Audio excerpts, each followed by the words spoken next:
Looking to transform your productivity with standing desk hacks? I've got your back, and your butt, and your feet. Yeah.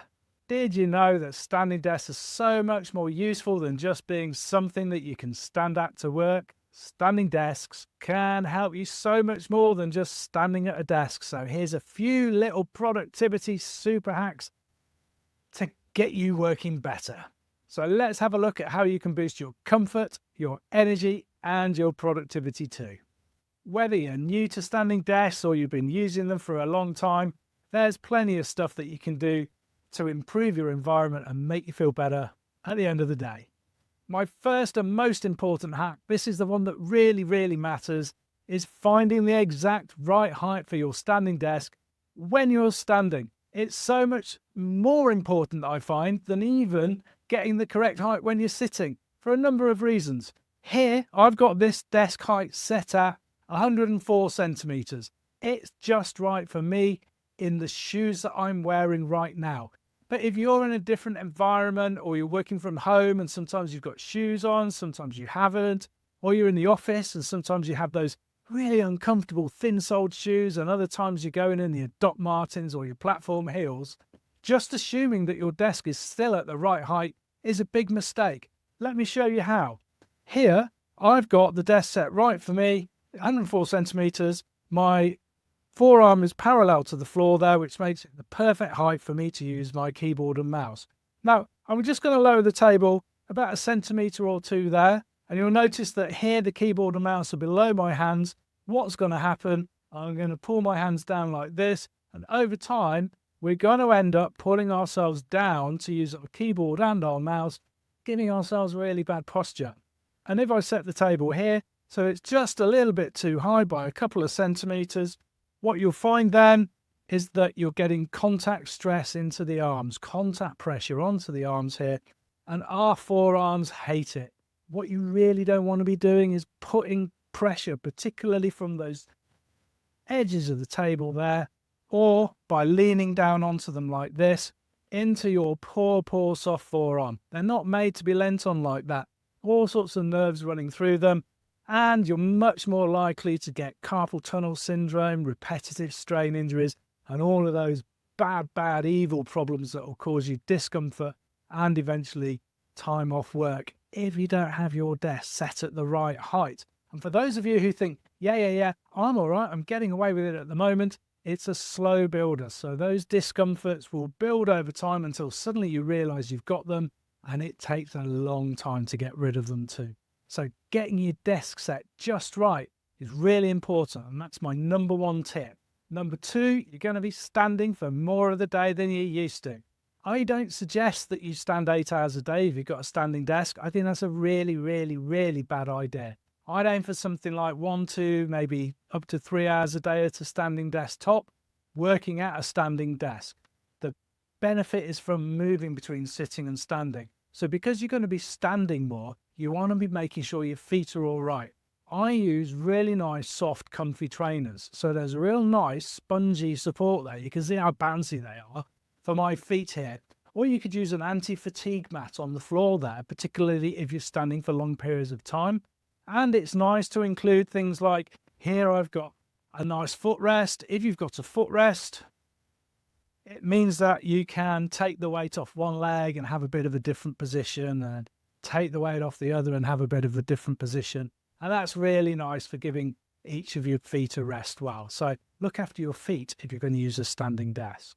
My next top tip, you've already heard it slightly earlier before, is to keep moving. We want to ideally keep moving every 20 minutes or so. It's a good idea. Every 20 minutes, your eyes need to have a bit of a break, so you want to be looking away from your screen, but in terms of movement as well. So a good ratio, according to some studies, is that you might want to sit for 20 minutes, stand for 8, and then move around for another 2. And over the course of a working day, that's about 5 hours sitting, a couple of hours standing, and half an hour or so moving around. And that's a really nice way to do it. But your job might not let you do that. You might not be able to say, I'm going to sit until 11:20 p.m. and then I'm going to stand until 11:42 and then I'm going to move around until 11:46. And if your job is like that, consider task rotation. So what you might think is, well, If I'm going to be doing, say, some spreadsheet work or some computer coding or something, then you might want to sit for a period of time doing that for up to an hour or so, and then stand and take a Zooms call or a call with management or a team call in which you're standing, you have a webcam on top of your monitor, hopefully, rather than using a laptop flat on a desk. Please don't do that. And then that's building in those movements throughout the day. The benefit of a standing desk is not that you're standing. I'm going to repeat that again. The benefit of the standing desk is not that you're standing.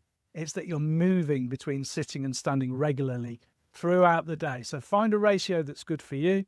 Start off with, if you first get a standing desk, start off with, say, 5 or 10 minutes in an hour, and then build it up a little bit as you go along. Don't just switch to standing for 8 hours a day. My next tip is cable management. So you'll notice here, I've done a reasonable job. It's not brilliant, but I've done a reasonable job.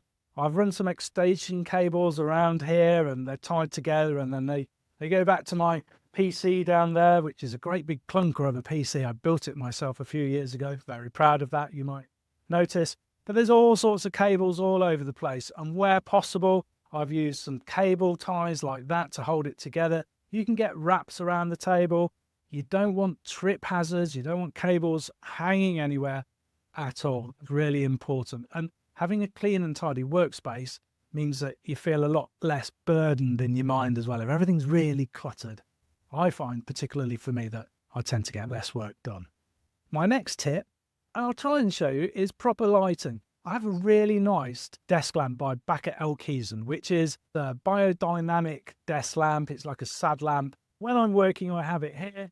At the moment, it's behind you right there so that this area is lit because it's a dark corner of my room, and when I'm filming, I need you to be able to see it. But I also have another couple of desk lamps here. I'll turn them on briefly. There's one of them, and you'll see I don't leave them on all the time because when I'm filming, it makes it hard for my webcam to see it. But having the right lighting in your environment, particularly if you're working from home, is really, really important, because a dull environment makes it hard for you to see what you're working on, hard to see your keyboard and mouse, and it just makes you tired. So particularly important is making sure that your lighting is really good in your standing desk, particularly if you're in a home working environment where you haven't got office overhead lighting that's been specially designed to look after you. Here's another one. Make sure you've got the right ergonomic accessories. I've got a footrest here, which is great. This is, again, this is Backer Elkeisen. I'm not plugging them, honest. I really like their stuff. This is a nice soft footrest, which means that you can play around with it on your feet. I've also got over here a really nice ergonomic mouse. I have a mouse mat. A lot of people I see when I'm doing my home ergonomic assessments, we do them on PostureStars on Zoom, Teams and Hangouts. You can get them at PostureStars.com. There was a plug. I find a lot of people who, from home on sit-stand desks, don't bother to get themselves a mouse mat. These are really affordable from all known retailers, and the benefit of that is that it's much more accurate when you're using your mouse, because most standing desks here quite reflective, and the quality of the movements of your mouse pointer on the screen suffers as a result. Make sure you've got a good keyboard as well. That's really important. Desk speakers, tinny little speakers, if you're on those Zoom calls and your monitors aren't really good. I've gone way out here. I have a proper TV soundbar here, which is great. That's really useful for when I'm listening to people on calls, and also because every now and again I like to crank out a bit of heavy drum and bass. Also, what's really nice to have is, see this? Monitor arms. It's really nice to have monitor arms, because if other people are using your desk, it makes sense that they can adjust the monitor really easily. It might be that you have to show things to people. Some days, if you're wearing different shoes, you might want to change and adjust that as well. And for some people, the difference between sitting and standing, because of the nature of their torso and the way that they're built, means that when they're standing, they'd want a slightly different height for their monitor than when they're sitting. What's the ideal height? I hear you cry. Well, the top of the monitor here, I've got good hearing. I can hear you all the way from over there, and you're only thinking it. The top of the monitor here wants to be at about eye height. Our eyes like to see directly ahead of us and about 20 degrees down. That's really nice. And in terms of distance, you want to have them about fingertips away from where you're standing. And you want to be standing really nicely and close up to your desk. But please don't push everything forwards and lean on your desk like this. because there's just no point then having a standing desk. You're just collapsing onto your forearms and causing yourself the kind of risks that I was talking about earlier. Have little things that please you on your desk as well. Here I've got a flamingo. Just means a lot to me. Don't ask why. Make sure you have a separate webcam. That's really handy. Please, please, please. Here's a handy hint. If you're working on a laptop, don't just work on a laptop flat on your sit-stand desk. Get yourself a laptop stand. They're very affordable. Get yourself a separate keyboard and mouse. Don't try typing on a laptop while it's up on a stand. That just causes loads of problems for your wrists as well. So some little investments. Nice keyboard, nice mouse, nice mat, got some monitor arms, make sure your speakers are good. Little things like you might have some plants, you might have some lighting, but make sure that it's a clean environment so that you've got room for the number one most important thing, a nice cup of tea. So there you have it. Some really nice handy. Oh, my tea's gone cold. That is not nice. So I really regret drinking that. So there you have it. Some handy productivity, efficiency and comfort hacks for your sit-stand desk. It's more than just having your work at a higher angle and you spend all day doing this. Make sure that if you've invested in the sit-stand desk, that you invest. That really was horrible, that too. Make sure that you've invested in the things that go well with it here. So I'll try and point with my finger. See if it's back to front, the keyboard, oh, it's impossible. I can't do it. The keyboard, the mouse, make sure your screen's at the right height, get your lighting right, make sure there's things that you like there as well. Plants, things that make you happy. You'll see here I've got some nice pictures all the way around. Make your environment nice as well. Consider your feet. Make sure that you've got appropriate footwear or you're using an anti-fatigue mat, that's the word. And a footrest as well can be really handy for making sure that you're moving around and getting the most of the day. And then make sure to take those regular breaks as well. If you found this useful, I've got a full-on review of a sit-stand desk in the next video. See you there.